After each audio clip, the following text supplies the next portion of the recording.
celestial seas. That was... Sweet Liberty, the blood! Of Bannockburn by Sabaton, where in the year 1314, the Scottish Revolution, led by King Robert the Bruce, defeated a much larger English army at Bannockburn.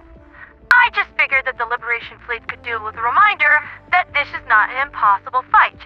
Others have done this before, with sticks, 2 sticks, and a rock for the whole platoon. The rock was shared, democratically, of course.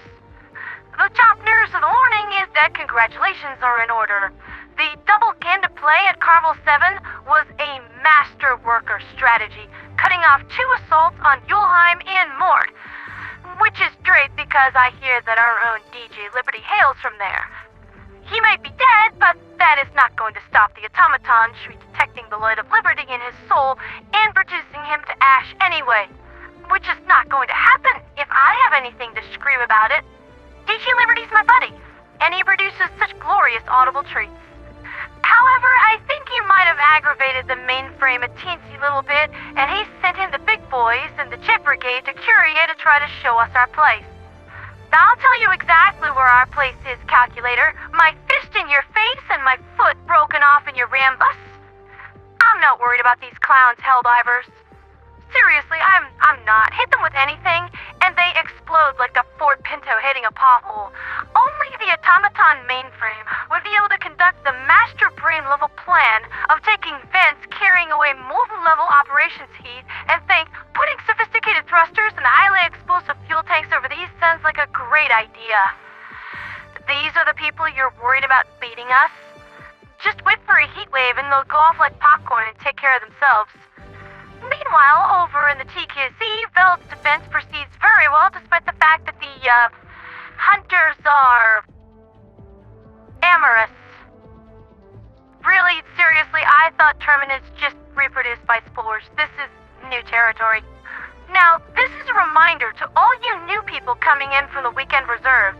I know full well what filth floats over the uncensored GWW, like those comics on Superchip voiced by Ginger Sid.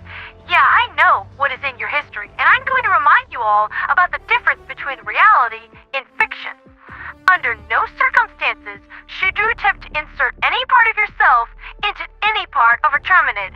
You will not get it back, regardless of how much breeding hormone is evolved.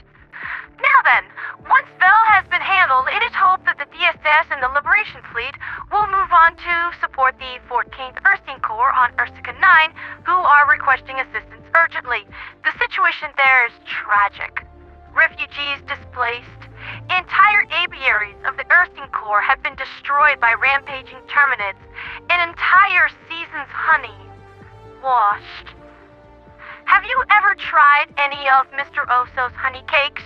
They're like those slices of heaven in pastry form. Honestly, I could totally see the 14th getting on with the 104th Wolf Divers like a automaton fabricator on fire. Mr. Oso's meat collection is probably the stuff of legend, but he won't be able to produce any of that if his homeworld gets turned into a festering bug hive of tyranny. You see the problem. Moving right along to the Illuminate Death Frontier, a charming region of space whose history can be easily summarized in the words, "And then it got worse." The Squids have been virtually unopposed in their efforts to take Grathmere and Parsh, with Adhara being added to that list just this morning. Adhara is a fire planet with pyroclastic tornadoes and a high ambient temperature. It is also located in the far eastern periphery of the Death Frontier in a non-vital strategic position, so I imagine the planet is going to be about as popular as the Space IRS. Besides, I can see Mog being a much better location to defend from.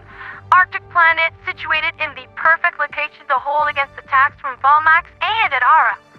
While it pains me to allow these walking admissions of guilt, should their ilk be found in your browser history, any additional territory, I advise letting this one go, Helldivers. You've got bigger problems to worry about.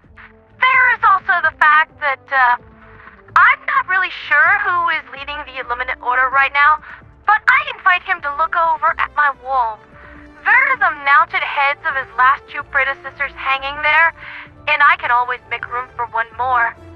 I can't have post-traumatic stress disorder. If I am the cause of the trauma. The Freedom Alliance is also stepping up to handle the oncoming alien storm with their own alliance order, Welcome to Hell, which centers around aiding new arrivals with getting their democratic feet moist.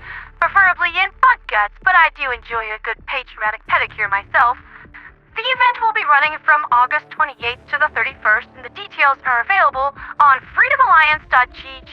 I say again, that is freedomalliance.gg.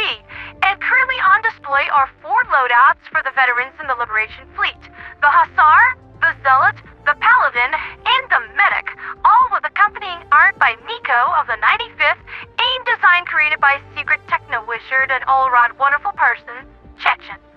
As for myself, I'll be putting together my own loadout recommended not to the veterans who have been here since the early days of the Creek, but to the rookies who just need pointed towards the enemy before being unleashed as an engine of pure patriotism and carnage in equal measure. A loadout that I have dubbed the Newbie, designed to get someone combat capable against practically anything the forces of darkness will throw at you with no war bonds needed and can be acquired in only an hour or two of drop time. A loadout designed to allow the greenest of horns to unleash maximum democracy and grind towards acquiring their first war bond simply through scavenging super credits from missions and putting bad guys in the dirt, just as the democratic gods intended. That's been Liberty's latest with me, Pandera the Radio Angel. It's another day with the forces of justice beset on all sides by all the evil hell can conjure, but I am not afraid. The soil of the mother planet is thirsty for the blood of tyrants. The soil is also hungry, and it shall be fed. Oh, wow, this major order is really doing things to my head. Have I always been this bloodthirsty? Well, for liberty, for freedom, for democracy, and for Super Earth.